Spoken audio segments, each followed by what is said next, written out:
Auzubillahiminashaitanirrajim. Bismillahirrahmanirrahim. Ladies and gentlemen, Assalamu alaikum. This is me, Sara Baloch, and I warmly welcome each one of you to the mega transmission of PSL Season 9. We call it Cadbury Dairy Milk PSL Hangama.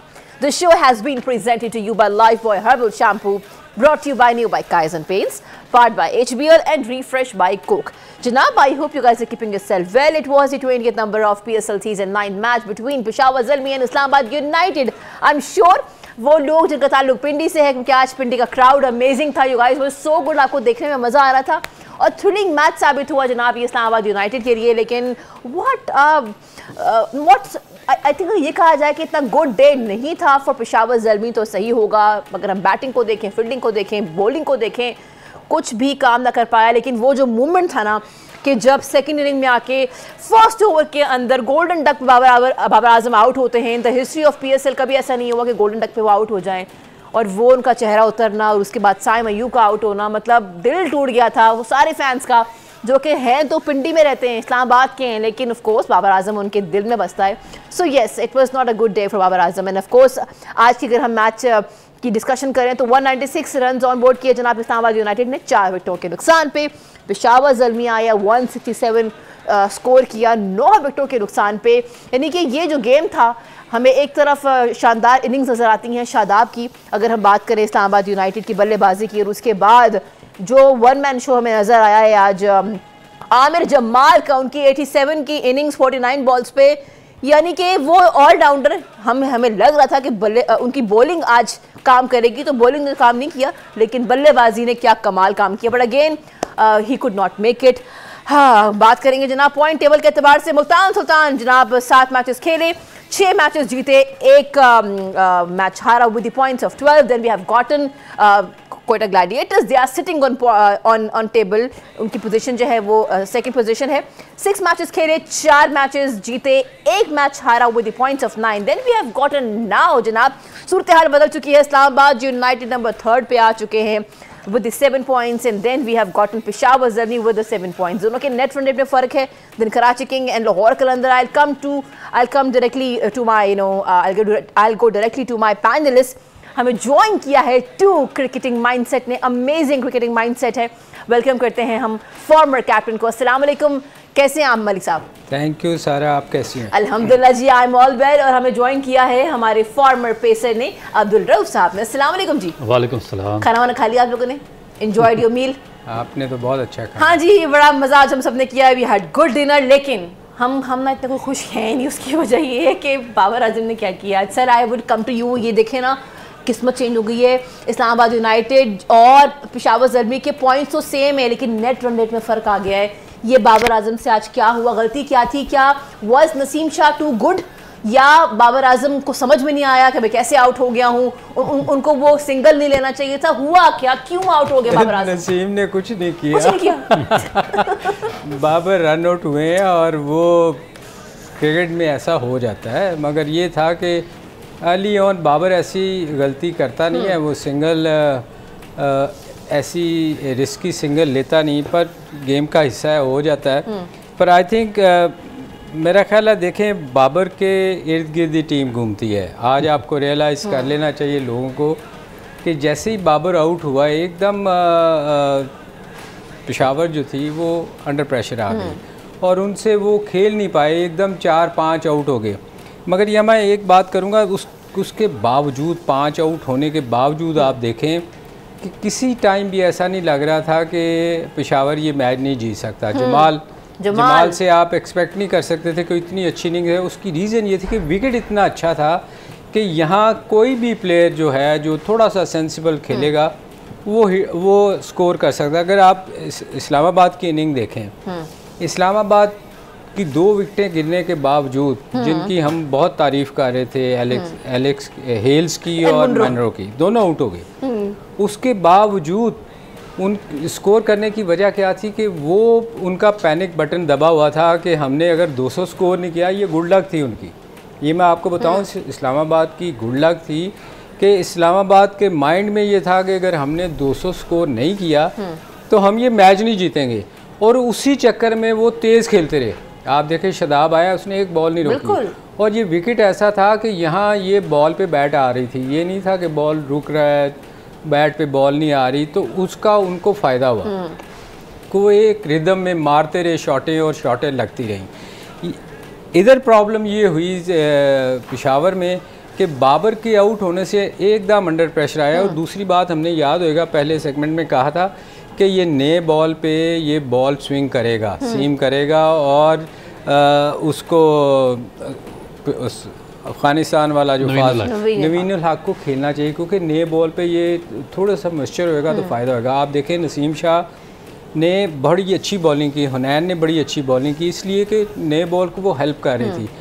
Babar के out होने से एकदम panic किया और 5 out होने के बावजूद मैं समझता हूँ कि ये ऐसी विकेट थी जिस पे 200 रन बड़े आराम से चेज़ हो सकते थे। अगर बाबर आउट ना होते, अर्ली ऑन विकेट उनकी रन आउट ना होते, तो ये सिचुएशन टोटली डिफरेंट होनी थी। क्योंकि ये इतना इस विकेट पे मैं समझता हूँ, देखें हम बार बार कहते थे 200 प्लस वाला जीतेगा, मगर ये उल्ट हो गया। उसकी रीज़न ये है कि बाबर के आउट होने की वजह से सारी टीम अंडर प्रेशर आ गई। नाजरीन, बाबर अगर पेशावर ज़ल्मी में हो या वो नेशनल टीम में हो, हमने देखा है कि जब बाबर आउट हो कुछ नहीं हो पाता। अगेन बाबर के आउट होने के फौरन बाद साइम अयूब आउट हो गए 5 विकेटों के नुकसान के बाद। यू राइट सर, जिस तरीके से आमिर जमाल ने आज, आप अगर उनको चेक करें, उन्होंने जो 6 हिट किए हैं वो 6 किए हैं, उन्होंने बाउंड्रीज 8 हिट की हैं। क्या कमाल उनकी इनिंग्स थी। एंड रऊफ जब वो आउट हुए हैं मुझे बड़ा अच्छा लगा, जैसे वो आउट हुए ना सब ने उनको बहुत अप्रिशिएट किया, शादाब ने किया, सब ने, तो वो बड़ा एक मोमेंट था आज का। बिल्कुल, देखें कोई भी अच्छा खेल रहा हो और उसको अप्रिशिएट करना, मेरा ख्याल ये एक स्पोर्ट्समैन स्पिरिट है कि आप किसी को अगर अच्छा खेला तो उसको अप्रिशिएट करें। मेरा ख्याल है अगर मैच हार जाते इस्लामाबाद तो शायद उसको अप्रिशिएट ना करते। रऊफ, आई कम टू यू। हम बॉलिंग के बारे में बात करते हैं। आज इस्लामाबाद जब आया, ठीक है जी जनाब, उन्होंने 196, ओके जी, ये सवाल ब्रेक के बाद, क्योंकि I can't really help it, keep watching, because देखिए इस्लामाबाद ने आज मैच जीता है और थ्रिलिंग मैच था। We will have a detailed discussion on it. You've been watching our special transmission of PSL Season 9. We call it Cadbury Dairy Milk PSL Hangama. This show has been presented to you by Life Boy Herbal Shampoo, brought to you by Neo by Kaizen Paints, powered by HPL and refreshed by Coke. जनाब, the news is Islamabad United has won the match by 29 runs. जहाँ ये बात हो रही है वहाँ पे, I was just going through the history of PSL different seasons. 2020 में भी इस्लामाबाद यूनाइटेड ने 195 जो है वो स्कोर किए थे, रन ऑन बोर्ड किए थे, और तब भी पेशावर ज़ल्मी नहीं जीत पाया था, लेकिन तब तो बहुत ही बुरे हालात थे जनाब। 85 पे 2 विकेटें के नुकसान पे ये इनकी ये सिचुएशन थी। सो आज 195 तो नहीं, आज 196 रन ऑन बोर्ड किए, लेकिन वही हुआ जनाब, बाबर ना चल पाया, तो फिर पेशावर ज़ल्मी के हालात हमारे सामने हैं। But I want to ask you directly Rauf ji, हमारे सामने पेशावर ज़ल्मी की बॉलिंग यूनिट है जिसने सिर्फ 4 विकेटें ली इस्लामाबाद यूनाइटेड की, but what happened to Islamabad United जनाब? पेशावर ज़ल्मी की 9 विकेट्स उन्होंने गिरा दी। हम देखें शादाब खान को एक्सपेंसिव रहे, 3 विकेट्स ली। रुमान रईस इकोनॉमिकल रहे, 28 रन दिए, 2 विकेटें ली। नसीम शाह जनाब 26 रन दिए, 1 विकेट ली। तो इनका तो बॉलिंग यूनिट एकदम एक्टिव हो गया। देखिए बात यह कि आपको बेसिकली तो सेंस होनी चाहिए ना, जिस तरह सलीम भाई ने फर्स्ट पार्ट में बात की थी, यहाँ पे 2 बातें इन्होंने की थी। एक तो ये थी कि पिच में मॉइस्चर होगा और उसके बाद सीम बॉलर्स को बहुत ज़्यादा सपोर्ट करेगी, बिल्कुल वैसे ही हुआ। सेकंड टाइम पे जो सीमर्स थे इस्लामाबाद के, उनको बहुत ज़्यादा हेल्प मिलना शुरू हो गई। अब एक और इन्होंने बात की थी, शायद आपको याद हो, नवीनुल हक के बारे में, कि ये बेसिक चीज़ ये है कि जब तक आप पे सेंस डेवलप नहीं होती कि कौन सी पिच पे आपने किस प्लेयर को खिलाना, उस वक्त तक रिजल्ट प्रोड्यूस करना बड़ा मुश्किल हो जाता है। और यही हमारा प्रॉब्लम आ रहा है पाकिस्तान के थिंक टैंक में भी, और ये नीचे जो फ्रेंचाइज का थिंक टैंक है उसमें भी आ रहा है कि नवीनुल हक, जो अगर आपने उसका पास्ट रिकॉर्ड उठाकर देखा वर्ल्ड कप में और बाकी टूर्नामेंट्स में, तो उसने जो मॉइस्चर में जब सेकंड टाइम उसने बॉलिंग किया या इस तरह की पिचेस में, वो एक्सेप्शनल बॉलर साबित हुआ और उसने अपनी टीम को बहुत ज़्यादा हेल्प आउट किया। आज बिल्कुल सेम कंडीशन थी, क्योंकि 3 दिन से बारिश हो रही है इस्लामाबाद पिंडी में। सब लोग जानते हैं कि पिच में डंपनेस होगी, और जब डंपनेस होती है तो उसमें थोड़ा सा मॉइस्चर हो जाता है, जो कि जो सीम बॉलर्स होते हैं उनके लिए बहुत ज़्यादा फ़ायदेमंद होता है। तो आज इन्होंने जिस मैच में उसको खिलाना चाहिए था, उस मैच में उसको बाहर बिठा दिया, और वो बुरी तरह कास्ट हुआ इनको, क्योंकि इनके आप देखें कि ये जो इनकी अर्ली जो 2 प्लेयर थे जिन पे ये इनकी टीम डिपेंड कर रही थी, हेल्स और मैनरो, उन दोनों को उसने आउट कर दिया साइम अयूब ने। मगर उसके बाद अगर इनके पास नवीन उल हक या इस तरह का एक बॉलर होता है जो कि यूटिलाइज़ कर सकता है कंडीशंस को, उसने 1 या 2 विकेटें लेनी थी और उसके बाद 150 बड़ा मुश्किल होता है इनके लिए अचीव करना, 150 160 का टारगेट। अब जो बाकी बॉलर थे वो जो सिचुएशन थी उसको हैंडल नहीं कर सके और स्कोर ओपन हो गया और 196 रन पर वो चले गए। दूसरी इनिंग में जो पिच थी उस पर डेफिनेट, क्योंकि जब रात होती है थोड़ा सा मॉइस्चर में और इजाफा हो जाता है, ड्यू फैक्टर इन्वॉल्व होता है, तो उसमें जो नसीम शाह थे वो अनप्लेबल हो गए कम्प्लीटली। और उसके बाद जिस तरह उनके भाई ने हनैन ने बॉलिंग की या रुमान रईस ने, वो एक्सेप्शनल बॉलिंग थी क्योंकि ये सीजनल बॉलर है। बाबर के आउट होने से भी बड़ा उसके बाद जो बाबर के आउट होने से टोटली जो टीम है वो एक शेल में चली गई और उससे वापस नहीं आ सकी। किसी हद तक कोशिश ज़रूर की आमिर जमाल ने और उसके बाद वाल्टर ने, मगर आमिर जमाल तो स्कोर करते रहे। वाल्टर से जो 30 बॉलें उसने खेली हैं उनमें वो बाउंड्री कंसीड नहीं कर सका, जो कि अगर वो कर जाता मेरा ख्याल है कि 2 या 4 बाउंड्रीज उसकी भी लग जाती तो मैच क्लोज जा सकता था। मगर असल चीज़ ये है कि उन्होंने पिच के हिसाब से जो टीम थी वो सही तौर पे मुंतखब नहीं की पेशावर की ज़ल्मी ने। अच्छा, मैं कमेंटेटर्स को भी सुन रही थी, उन्होंने कहा कि अभी तक मैनेजमेंट कुछ बता नहीं रही कि नवीन को क्यों रिप्लेस किया है। तो अब ये भी है कि अननोन रीजन है फिलहाल तो हो सकता है कि कुछ देर में या पता नहीं कल तक वापस आई जाए बात की भाई कि why Naveen was not a part of the playing 11, है ना भाई। अच्छा, जहाँ ये बात हो रही वहाँ sir I want to ask you something. आज एक तरफ शादाब की जना बेहतरीन innings, by the way he happens to be the player of the match today, और दूसरी साइड पे सॉरी आमिर जमाल, और फिर तीसरी साइड पे आजम खान। तो क्या आने वाले T20 वर्ल्ड कप में हमें ये 3 लोग कंफर्म नजर आने वाले हैं प्लेइंग 11 का हिस्सा?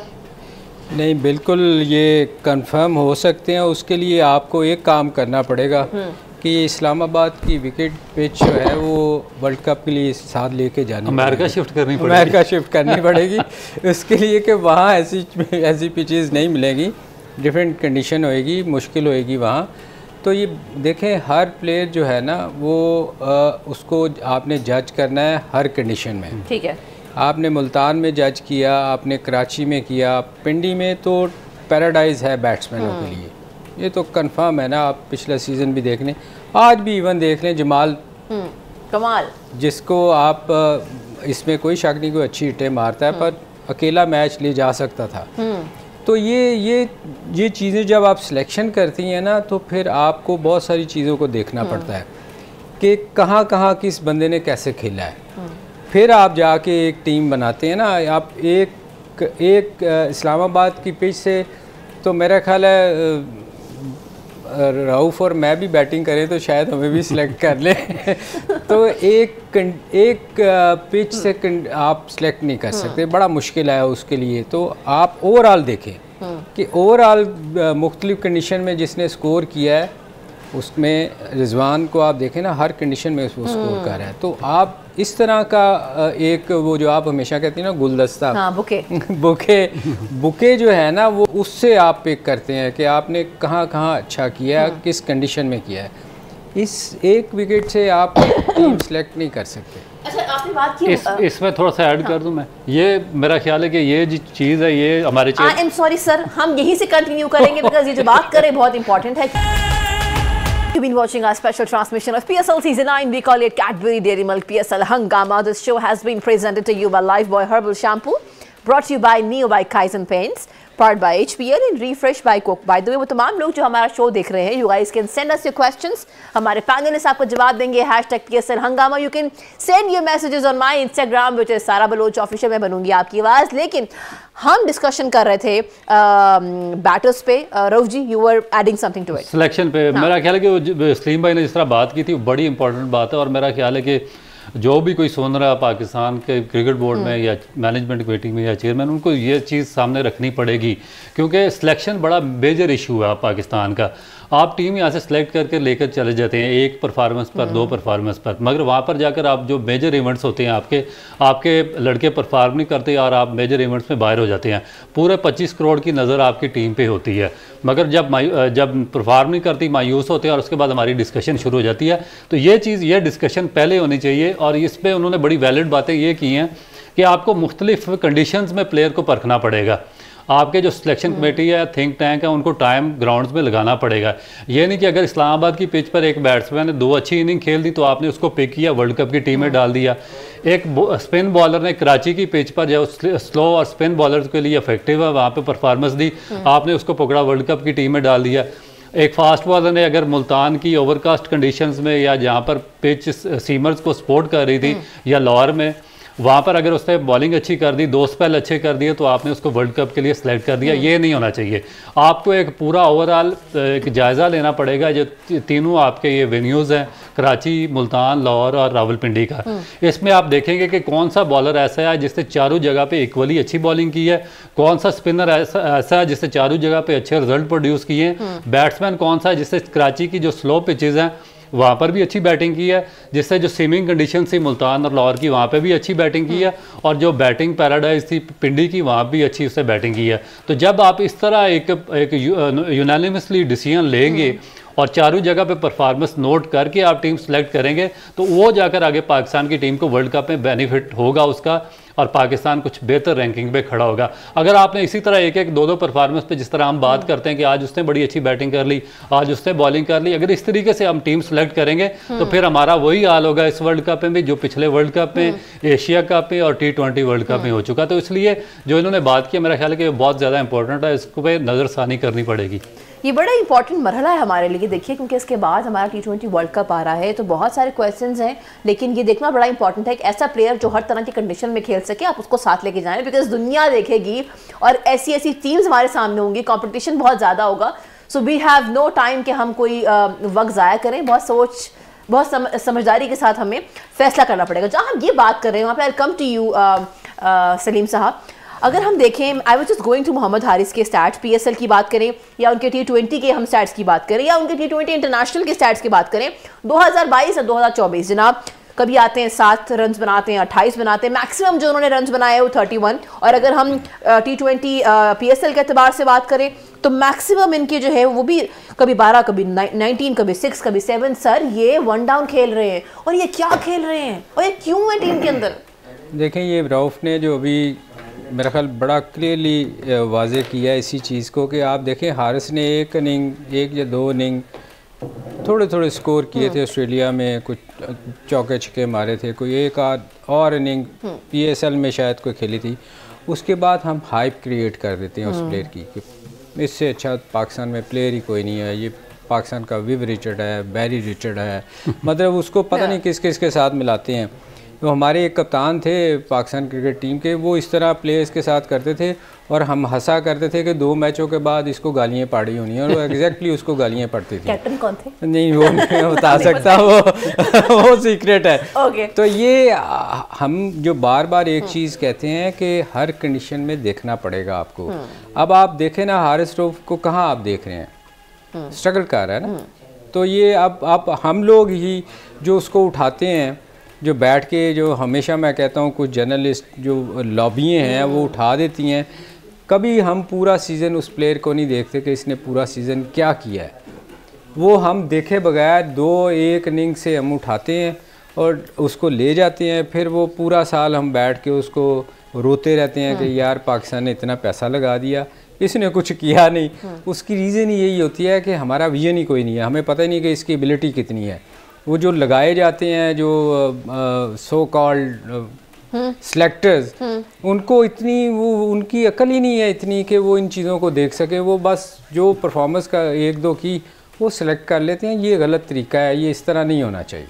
How do you see Mohammad Haris inclusion in Peshawar Zalmi, and do you think next time next जो इनिंग्स होंगी, नेक्स्ट मैच जो होगा, क्या बाबर आजम को रिप्लेस करना चाहिए मोहम्मद हारिस को या नहीं, चांस मजीद देना चाहिए? देखिए, मेरा ख्याल है कि जो सलीम भाई ने बिल्कुल सही बात की है। टेक्निकली जब तक आप साउंड नहीं होंगे आपको वो नहीं चांस आपका बनता। टेक्निकली इनके पास या तो आपके पास सेकंड ऑप्शन ना हो, आपके पास हसीबुल्ला जैसा बैट्समैन बाहर बैठा हुआ है, विकेट कीपर बैट्समैन है, टेक्निक उसकी सबसे बेस्ट टेक्निक है।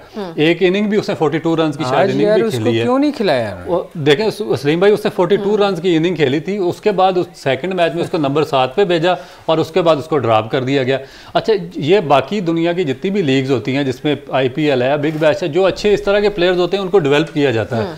हमारे जो टेक्निकली बेस्ट प्लेयर्स होते हैं उनको साइडलाइन किया जाता है। जैसे तरह अब्दुल्ला शफीक की मिसाल है लाहौर कलंदर से, लास्ट जो फाइनल हुआ लाहौर कलंदर का जो चैंपियन बनी है उसमें man of the match Abdullah Shafique थे। इस साल नंबर उसका बैटिंग ऑर्डर चेंज किया, नंबर 7 पे भेजा। आप उसको खिला रहे हैं और लोकल लीग में उसको बाहर निकाला हुआ है। कैसी अजीब सी बात है ये। तो ये अजीब स्ट्रेंज, देखे उसको नंबर 7 पे भेजा, फिर उसके बाद उसको टीम से ड्रॉप कर दिया। हसीबुल्ला अच्छा बैट्समैन है, टेक्निकली बेस्ट है, और उसको साइड पे पहले नंबर 6 पे भेजा, उसके बाद टीम से बाहर कर दिया। तैयब ताहिर को मुल्तान ने 4 मैचेस में बाहर बिठाया, फिर 2 मैचेस में खिला दिया। तो जब आप अपने यंगस्टर के साथ इस तरह करेंगे जो टेक्निकली साउंड होंगे और फिर कंटिन्यूसली ऐसे लोगों को खिला रहे हैं, लड़कों को, मैं किसी पे क्रिटिसाइज नहीं करता, मगर एक टेक्निक होती है। सलीम भाई बड़ा एक्सपीरियंस है इनके पास। टेक्निक कभी भी आप ये जो स्लॉगर्स होते हैं, टेक्निक वाइज जो अच्छा प्लेयर्स होता है उसके साथ नहीं कंपेयर कर सकते। आप आरएस को खिलाते हैं, उसकी टेक्निक इतनी अच्छी नहीं है। हैदर अली को इस्लामाबाद खिलाता है, उसकी टेक्निक अच्छी नहीं है। हम बार बार क्यों अब्दुल्ला शफीक की बात करते हैं या हम हसीबुल्ला की बात करते हैं, इस वजह से कि उनकी टेक्निक बहुत अच्छी है। बात हो रही टेक्निक के ऊपर और कंसर्न्स हैं जनाब मोहम्मद हारिस को लेके भी, will have a detail discussion on it. Janab, you've been watching a special transmission of PSL Season 9. We call it Cadbury Dairy Milk PSL Hangama. The show has been presented to you by Lifebuoy Herbal Shampoo, brought to you by Neo by Kaizen Paints, powered by HPL and refreshed by Coke. We were having a discussion on Sameen Rana, who happens to be the COO of Lahore Qalandars. हमने कल भी उनकी एक controversial सी statement थी, सामने आई थी हारिस रऊफ के ऊपर। आज वो कह रहे हैं कि देखिए जी, शाहीन की कैप्टनसी के ऊपर सबने सवालात जो हैं वो खड़े कर दिए। जिस शो को देखो, जिस तज्जियाकार को देखो, एवरीबडी इज कंसर्न्ड कि T20 world cup is coming, तो let's change the captain and if Pakistan will change the captain.